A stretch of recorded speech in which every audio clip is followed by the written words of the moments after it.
Well, hello there, fellow Amazon adventurers. We are live from sunny Central Florida for the daily Amazon Q&A show, and I'd like to welcome you in. I'd like to welcome you to the show that puts the hustle and side hustle, the arbitrage in, arbitrage. And if you're here to learn about flipping deals, working smarter, and navigating the curiouser and curiouser landscape of Amazon selling, pull up a chair, get comfortable, and make yourself at home. This show is where we explore the art and science of online arbitrage, retail arbitrage, wholesale, Keepa wizardry, and share all the sourcing tricks you didn't know you needed. So dust off your questions, fire up your curiosity, and let's get to work. Welcome to the show built for real sellers. If this is your first time here, I want to let you know that there are no bad questions. That is something that a lot of folks get a little bit nervous about. And there is nothing off limits. You can ask anything and everything. And don't ever think that there is a dumb question, because someone else probably has that question as well. I am here to serve you over the next 30 minutes, try to help you along in your Amazon journey, and help you grow your business. We'll do that by answering your questions. And in a little while, I will have a tip for you. If you can hear the rumbling and trembling that may be going on behind me, I've got a house full of kids tonight. And while some people don't like the noise, I do. So you may hear kids yelling, screaming, running around, and jumping. And that's just the way we roll in this house. So glad to have you all. Potato, good to see you. I'll get your question in there. Gina, great to see you as well. Curiouser is an understatement, absolutely. But Gina did just get through her verification video, so she's going to be well on her way to having her account back in tip-top shape, I am sure. For anyone else, please make sure to drop your question in the chat. The only way that I can help you is by you popping questions in here for me to answer. So I'm going to go ahead and start with Potato, and then as soon as we get a few more folks in here in just a little bit, I will make sure to share a tip with you guys, and it's using AI tonight, something that I think can be helpful in some ways. So, Potato, how do you handle inauthentic complaint with a mysterious box? So here's my guess. When you're talking about a mysterious box or a mystery box, I'm hoping that you're talking about a product that may be from a Target, a Walmart, etc., where it's got a mystery figure in it. Well, it should say that it's a mystery figure, and that should be fine. You may have to draw a little bit of a line. You may have to really explain what's going on there, but you should be able to help them come to that conclusion. Personally, what I'd be doing is I'd show them the receipt or the invoice. I'd make sure it's all marked up so that the title and everything looks the same, or so the not looks the same. That makes it sound like I want you to change the information. I don't want you to do that. I want you to mark it up. And then I might take a screenshot of the actual Amazon product detail page, and show that it is a mystery box. You don't know what's going to be coming inside that package. And I mean, once you draw those lines, you should be good to go. Luck and Bill 10, what is going on? Hey, Chris, just discovered you and your Q&A show, and I love it. Do an awesome job of answering questions with some detail. Very much appreciate your content. Yeah, absolutely. Happy to do that. Raphael, how do you take the FBA storage fees into your ROI calculations before purchasing a product? So, well, I use a calculator. All right. You could use RevSeller. You can use SellerAmp. Both of those will allow you to figure into your calculations some storage fees. Now, Amazon starts charging storage fees from day number one. And there you go. You may have heard the very first scream from one of the kids. But as soon as you list the product in a shipment, Amazon starts charging storage fees. And you're charged every month for them. Now, in my opinion, they're pretty cheap. They're not very expensive. And any good seller calculator like RevSeller, like SellerAmp is going to show you what those fees are for each product. So I have it set in my calculators to put in 1 month into the profit calculation. I expect things to be getting through within 30 days. If you want to be really careful, you could put 2 months or 3 months worth of storage in your profit calculator, but that may end up being too much in there. But again, these are very inexpensive fees. I was looking at one product and it was like 8 cents a month, and that's in Q4 where the fees are much higher than they normally are. Okay, they're basically 3 times what normal storage fees are. All right. How much do you use Discord for Amazon related things? Any suggestions for servers to join? So I don't use Discord as much as I should. I am part of a couple of groups, and I'll tell you what, I'll give you a free group to join, and that's going to be FBA Basecamp. FBA Basecamp is run by Jeff Storch and another gentleman. Merch Mover is his Discord name. I cannot remember his name off the top of my head, so I apologize if he sees this. Um, but it's a free Discord. Jeff is a $25 million a year seller. He's incredibly, incredibly knowledgeable. If you want a paid group, I could suggest the Buy Box. I happen to be in the Buy Box occasionally. I'm not as active as I would like to be, but it's run by a good friend of mine, Saul, and it's a great group to be in. Raphael, I use SellerAmp. Never knew that setting was there. Yeah, absolutely. It is there. Let me go ahead and just pop open a listing on Amazon, and I'll show you exactly where it is. Bear with me one moment while I pop open. Turn on. Okay. So if we go into, and I'll share my screen here in just one moment. Storage fees. Yep. Quick info charts. I know that it's in here.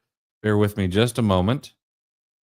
BSR, profit, prep fee, inbound shipping, peak storage fees.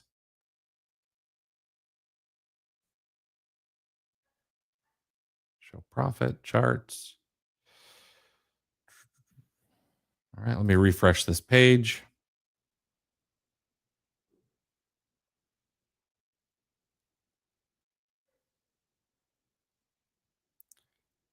Here we go. Okay, let me share this screen here. So right here in SellerAmp under the profit calculator, you'll see the storage here. It's set to 1 month. Okay. If I move this over to 2 months, 3 months, 4 months, etc., it changes everything in there. So storage is built in right there. If you go to your settings, you can have it use peak storage fees, or you can drop it off of peak storage fees once we're out of Q4. But it is right there under the profit calculator. All right.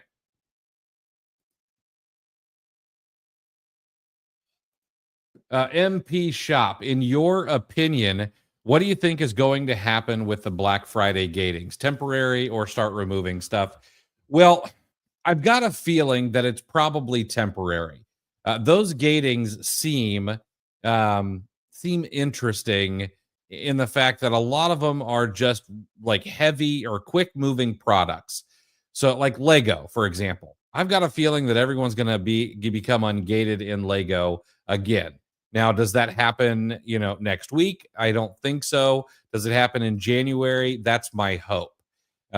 These kind of things tend to either be, mistakes, or we start seeing them roll back. Now, should you start removing stuff? It depends how long you've been gated. You're talking Black Friday, so we're talking 14 days now. There are opportunities for you to move those other places. Maybe you've got a Walmart account. Maybe some of them are selling pretty quickly on eBay. There was an item, I think, that got nuked on Amazon. that's actually doing really, really well on eBay.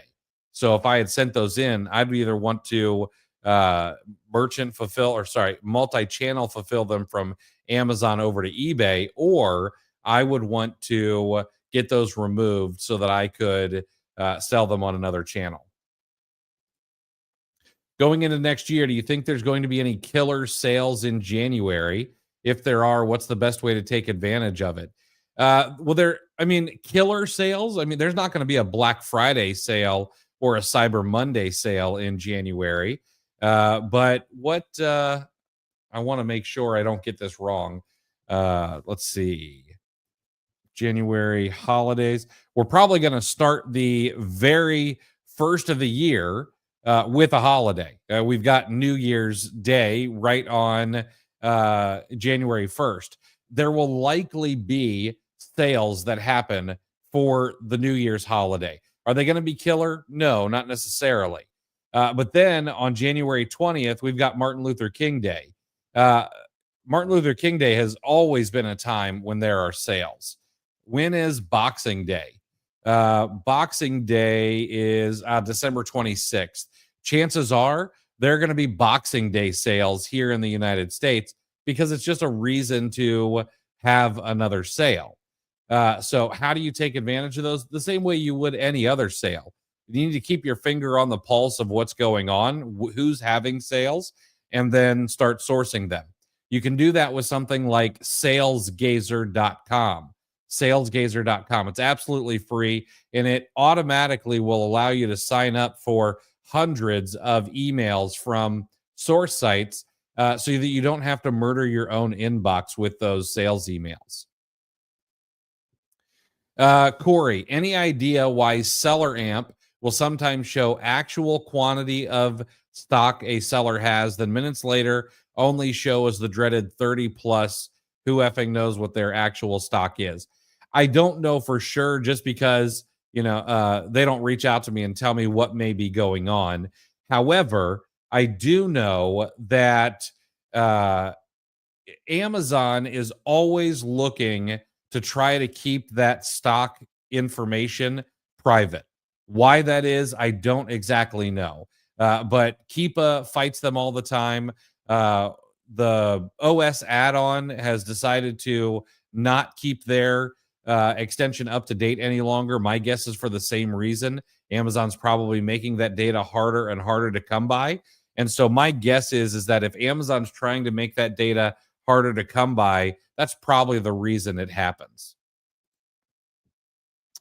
Lounger, what type of business setup do you suggest for a smallish Amazon seller? Say 450K-ish revenue, small monthly salary, currently C Corp. Do you use QuickBooks with an Amazon-centric accountant? So I cannot tell you what business setup that you should have. What is a C Corp better? Which C Corp seems awful. What's the word? Seems like a difficult thing. It's I don't know. Anyway, typically I would figure you'd have some sort of S Corp so that you could do pass through, or you'd have, an LLC. But if your CPA said C Corp is the best for you, then that's probably the way to go. But you need to talk to a CPA or a tax professional. I prefer a tax professional who's like willing to do things just on this side of legal. Like, you know what I mean? Someone who's like really willing to push the envelope and make sure you get every deduction possible. Now, do we use QuickBooks? Yes, we use QuickBooks. And our accountant is not Amazon centric, but they are pretty good with e-commerce businesses. So they understand that. Yep. Luck and Bill, I've been using Inventory Lab for a couple of years. They're $70 a month, and I'm wondering if there's something better out there. Is Seller Board better? What do you use? Suggest. I have Boxum and Inventory Lab and Scan Power. I actually have access to all the tools. Boxum would be where you might want to check and see if that's going to suit your needs. Outside of that, you're going to want to check Scan Power and see if that suits your needs. Seller Board does not help with inbound shipping. So that's probably not where you're going to want to go. But to do accounting, none of those things. Accounting needs to be done in something like QuickBooks, FreshBooks, Zero. It needs to be done in an actual accounting software. Hike, what's going on? Hey, do you rely on the buy box price or 90-day average before, I'm going to guess, pulling the trigger? So, a little bit of everything. Here's what I like to do. Um, I like to look at the current buy box price. And let's say, for example, is that buy box price raised above the normal, 30 or 90-day average? Well, if it is there a reason for that? And do I have the opportunity to take advantage of that? We're in a time right now where many things are going to see their prices increased because right now there is more demand than there may be supply on a lot of products. So, do I have time to take advantage of that increased demand if I can get some supply? All right. So in that case, I'm not really caring what the 90-day average is because I just want to take advantage of it now. It could be considered bolo hunting or be on the lookout hunting. Okay. However, if I'm looking for products just in my everyday business, I'm looking at the current, the 30-day average, the 90-day average, and I'm seeing what kind of pricing deviation there is. All right. Is it going up and down between 90 and $95 on a regular basis? But the average price maybe is $92. Cool. I'm fine with that. If I can make a profit at $90 and I can make a profit at 95, then I'm probably going to be in there. Okay. But I'm also going to look out over the past 6 months to a year and I'm going to see, hey, what's the lowest price that this has ever been? And let's say that $90 product, the lowest price has been $72. Okay. Well, that's my floor. If some black swan event happens or the supply gets overrun and the demand does not increase with the supply, then I want to protect my downside risk. All right. Yeah, I absolutely want to take advantage of the upside, but I'm trying to make an asymmetrical bet here. All right. And an asymmetrical bet is where the downside risk is so much smaller than the upside to that bet. All right. So if it's $72, which is the floor of over the last year, the lowest price it's been, if it gets down there and I'm break even at $72, then I'm all in on that product. Like worst case scenario, it goes down to $72. I make some money on the way down and I find out, you know what, this is probably going to get a tank. It's going to start going down in price. So I know that $72 floor. Well, my repricer is going to go ahead and follow that down, not aggressively, try to get some sales above the buy box and things like that. And I'm going to make some money while it's on the way down. Okay. And then once it gets to 72, let's just say it lays there. I've made my money back on maybe the first 6 sales and I've recouped my entire investment and the other ones need to sell out at a break even price. Cool. I'm cool with that. Okay. So we're just trying, rather than trying to be like, I got to make sure that I make the most money on every single sale possible. We don't want to do that because it's not possible. All right. So we want to take asymmetrical bets, try to buy the products where there is as much upside as possible, but reduce the amount of risk that we have on any product where it's going to be like a break even, or if it does go down to the low price over the last 6 months or a year, we're losing a very little bit, and it should have been made up with our profits on the other sales. So hopefully that helps. Stanley recalls 2.6 million switchback and trigger action travel mugs. That's horrible. Yeah, if you have any Stanley listings and you weren't gated in those, go and check your listings. Make sure that you get those out of there. Would you mind sharing with us some mistakes you learned from them? Yeah, some of the mistakes I've learned from is one, buying way too much stuff in a wholesale deal that it wasn't a wholesale deal, it was a liquidation deal that I was not able to check on first. That was the biggest mistake I ever made. Lost tons of money on that. The other times have been going too deep on products. I find something and I'm really excited about it, and I go, 100 deep, and it immediately tanks in price, and I've got to take a loss and eat all of that. I really need to be sure if you're going to be going that deep. Or what I prefer is go a little bit more shallow and then try to replenish that or restock that item down the road. But those have been the times when I've gotten burned the most. Since when is 450K a smallish seller? Yeah, Lounger is being humble for sure. All right, Terry. I sold a lot via merchant fulfilled within the past 2 weeks. I have a lot in reserve. When do you think Amazon will enable the pay me button? Supposed to get a payout on the 15th. This is the third Q4. I'm not brand new. There is, so your money will get released 7 days after it's been delivered. That's when the money will start getting released. So you should start seeing that kind of stuff. As long as it's getting onto front porches and being shown as delivered, you should start seeing that money getting unreserved. But when will they enable that pay me button? I don't know. I can't say for sure. Yeah, there is a ton on the shelves out there. Absolutely. Can you go more into why something like QuickBooks would be better than Inventory Lab for accounting? Would one need to double input costs and expenses into each? So the issue is that Inventory Lab keeps account of your cost of goods sold, but it does not keep account of all of your other expenses, like your subscription costs or the poly bags that you buy or the FNSKU labels or anything like that, or the business lunch that you take when you take out a wholesale rep out to out to the steakhouse. That kind of stuff is not accounted for. So that all needs to be put into a software. QuickBooks is the most ubiquitous among CPAs and bookkeepers. And so that's where I usually tell people to go, because even though I don't like the software, that's what is industry standard.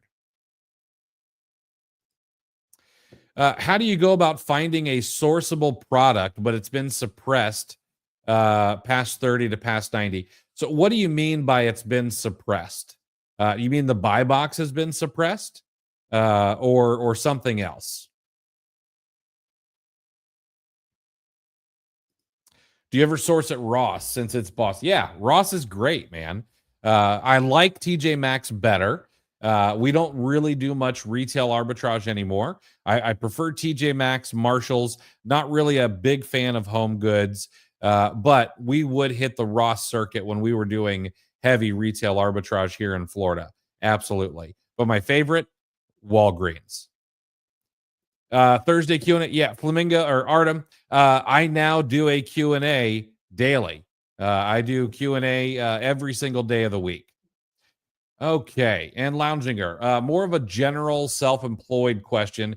Do you have the battle with just slacking when you feel like it? The downside of the freedom we have? If so, how do you stay on point? No. I don't I don't really have much of an issue like turning. I think you're saying, do you have a problem with like getting up and getting to work? There was a time, yes. Okay. It was a very short time when I quit my job. I'd stay in bed. I didn't really have anybody telling me what to do. So, I'd get around to it.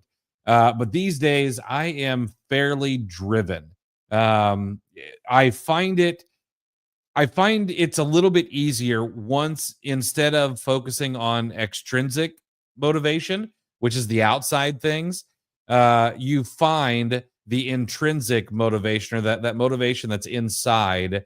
That it will be what keeps the fires burning at all times.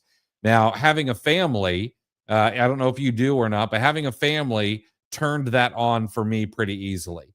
I want to be a good role model and show that, even though if I can talk about stoicism just a little bit, even though it's cold outside the covers, I throw off the covers and I get up and I do the work every day. I make the donuts, if you will. Um, It's also, I want to keep, a roof over their head and shoes on their feet and food in their belly, and so that makes it pretty important. But most importantly is I want to be a good example, and working hard and consistently, I think, is one of those things that I want to make sure that is passed on to my kids. And so it's pretty easy to get up and do the work for them. All right. Okay, I want to share with you guys something, and then I'm going to get back to your questions here. Okay. But I want to share with you something that I was working on earlier today that I think can be uh, pretty powerful. Okay. Here's one of the complaints that I get quite frequently. And that complaint is, man, I don't know where to start. I have no idea, what brands to go after. I can't find anything, et cetera, and so on. And so what I did is I went into Keepa here, and I pulled up items that are currently ranked under 100,000 on Amazon, and that have a 30-day average sale price of a new, whether it's FBA or FBM, of $30 or more. Okay. And I also chose the toys and games category because 'tis the season. All right. And then outside of that, I chose items with a 90-day average number of sellers, three or more, to try to get rid of most private label products. Not all, but most private label products. Okay. And this brought me back 8,408 products. Okay. And I can find those here. And now some people would be like, oh, okay, well, I'm just going to go in and I'm going to start sourcing these and see if I can find these profitable. Now, I said most private label products would be out of here, but we've got Amethyst, Flycatcher Toys, and YLL. I'm guessing that these may be, this one may not be the Smart Sketcher, but this Amethyst and this YLL, those look to be private label. But a lot of these other ones, Paw Patrol, Hatchimals, etc., Tonka, these ones are not private label in the sense that we think about them. All right. But a lot of people would tell me, well, these items, they're not profitable, and I don't know where to go from here. Okay. So what I did is I exported this first page. This first page has 20 products on it. I exported all the active columns into a CSV file. All right. And I took them over to Perplexity. Okay. And inside Perplexity, I uploaded that file, and I told it, please analyze the data in the file I've uploaded. For each brand in the file, please list at least 7 competitor brands. Okay. And it, sure enough, it did the work for me.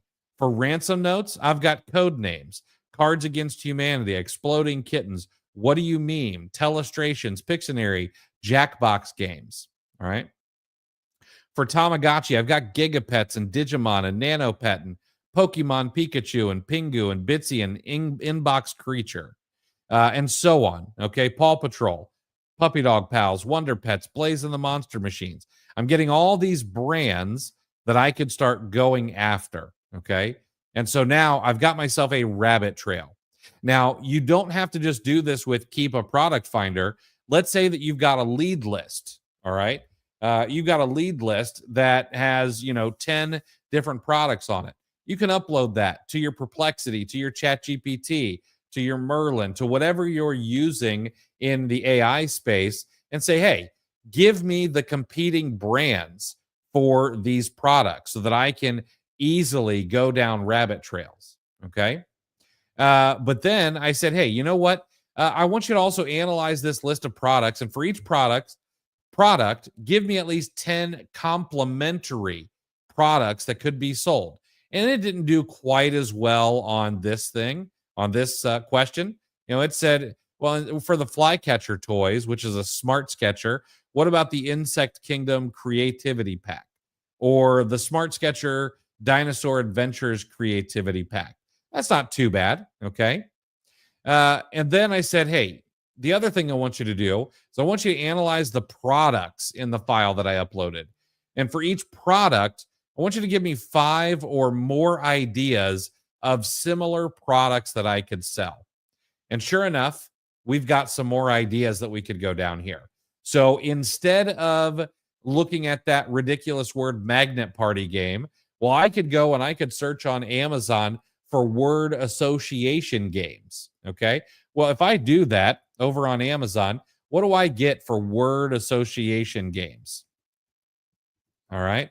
Word association games. Well, here we go. I've got vocablicious and wits and wagers, etc., and so on. And now I can right click on this page and I can go down to view products on Keepa. And now that entire page, it's going to pull up all 57 products on Keepa. And I can start looking at these. Hey, are these things that I want to sell? Well, this looks like a private label item. Semper Smart also looks like it could be private label. But what's something here that doesn't look like private label? Let's go to, it's got a pretty flat price on it. Let's look at herd mentality. Okay. This one doesn't look like it's private label. I bet you we could find this one pretty easily. Price is up and down a little bit. Number of sales is going through the roof. Well, let's see, where could we find this game? Okay. Search Google for this, and it looks like I can get it at Target, $18.99. They're doing $25 off of $100. So I can get that pretty close to 100. That's going to be, let me open this up on Amazon. It's going to be, see if this is profitable here. $21.99. Let me get my calculator out here. We've got $18.99. We're going to just call this 75, 25% off because I'm getting pretty close to that 100. So $14.24. I can also get another 5% off. Nope, even at $13.53, not going to be profitable at $21.99. But before I ever even looked for this product, I wouldn't think about word association games, okay? Nor would I think about magnetic poetry kits. I had no idea what the heck that is, all right? And if we scroll down to the flycatcher, well, what about drawing tablets and art kits and tracing light boxes, etc.? All right. Now we've got all these different rabbit trails that we could go down. We can open up all those products and keep a product finder. We can go out and we can do quick Google searches on them. And we should have a never-ending list of ideas to be able to source ad nauseum. Okay. Or maybe it's ad infinitum. I'm not sure which Latin phrase I should use there. All right. But hopefully this is helpful. And you don't have to stop here. Okay. One of my favorite things about Perplexity is it offers you some follow-up questions at the bottom. Hey, what are some trending toys for kids age 6 to 12? Well, I bet if we click on that, we could probably find some products that are trending right now that maybe we could go out and we could source. And maybe some of them are going to be profitable. What brands offer similar interactive toys to Hatchimals Alive? We're going to be able to ask that question and get even more. Okay. So if you're ever up against a brick wall, you're ever having a problem trying to figure out where should I source, what should I source, and the sales emails aren't cutting it, well, go in, take a product or products that you've sold in the past, upload it to Perplexity, and start asking it questions. Okay. You'll never run out of ideas that way. All right. Let me get back to your guys' questions, and we'll get this thing wrapped up because we're 35 minutes in. Okay. Oh, thanks so much, Lounsinger. Yeah, click the like button. That would be super helpful wherever you are. What have been some of the big hot toys of the season? I'm a bit out of the toy loop this year. Also, how long is your shipment to live time at the moment? You know, I don't focus on toys. So I'm not really sure. We focus a lot on beauty and personal care, beauty and personal care, health and household.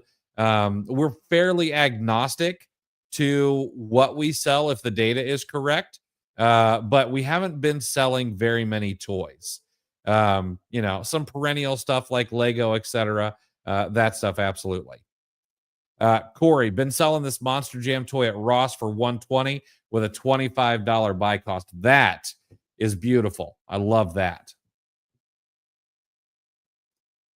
Never knew you could right click to view products in Keepa. Yep, absolutely. When you are on a search page in Amazon, you can right click, view the products in Keepa, and have all the data at your fingertip. Let's go. My sales just hit 69 for the day. That's an absolute win. All right.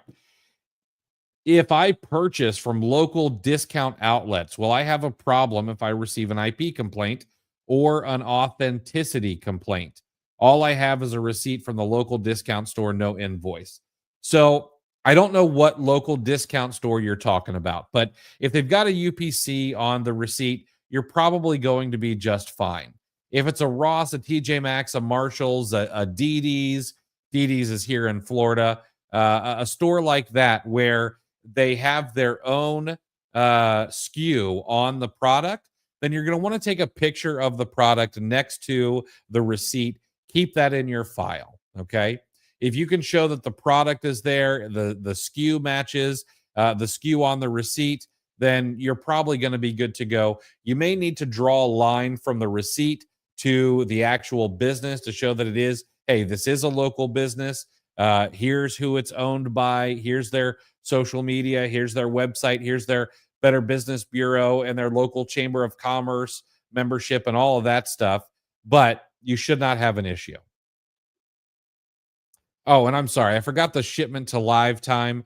I've been right at about 2.5 weeks or so, but it varies greatly. Some of the stuff that's been going to the West Coast has been taking much longer. The stuff that's been going to the East Coast has been taking less time. Do you offer Zoom calls in your courses? Like one-to-one Zoom calls? Not usually. Here's the reason, okay? I have not found a price point that I feel comfortable charging other people where I feel that they would get the value that they deserve, but I also get what I believe that my time is worth on an hourly basis based on what I actually earn. And so I haven't found the right middle ground there, but once I do, I'll probably offer Zoom calls eventually. Do you know how Amazon is determining what accounts get hard gated in popular brands? I do not. Amazon has not released that information, unfortunately. And I wish they would. That would be really great to know. But they have not released that information, and it's all just conjecture at the moment. People are saying, hey, yeah, it is. It's an absolute roll of the dice. And last question here, Chris, when you're using Keepa Product Finder to source, what's the first thing you're looking at to rule out a product to see if it's worth looking into? It's typically the price history. I'd like to see something fairly steady. I don't really want to see a lot of price erosion. I don't mind if it's a gently sloping price. I don't mind if it's a gently sloping price upward. I tend to stay away from the items that have jumped in price significantly because it's probably the price probably going to fall off a cliff again as well. And so, I'm looking for things that are they're boring. I like boring. Okay, in my data. Okay. All right, guys, that's going to be it for today. I am going to be back tomorrow at 5:30 p.m. I'm going to do this all over again. I've got another AI feature or thing that we can do in our Amazon businesses to help you. It's not 100% perfect yet, but it is super interesting. So do me a solid, wherever you might be, hit the like button, share this with your friends, come back tomorrow, and make sure to hit subscribe. I would greatly appreciate it. All right, that's it for tonight, everybody. I hope you guys crush the rest of the evening, and we'll see you tomorrow at 5:30.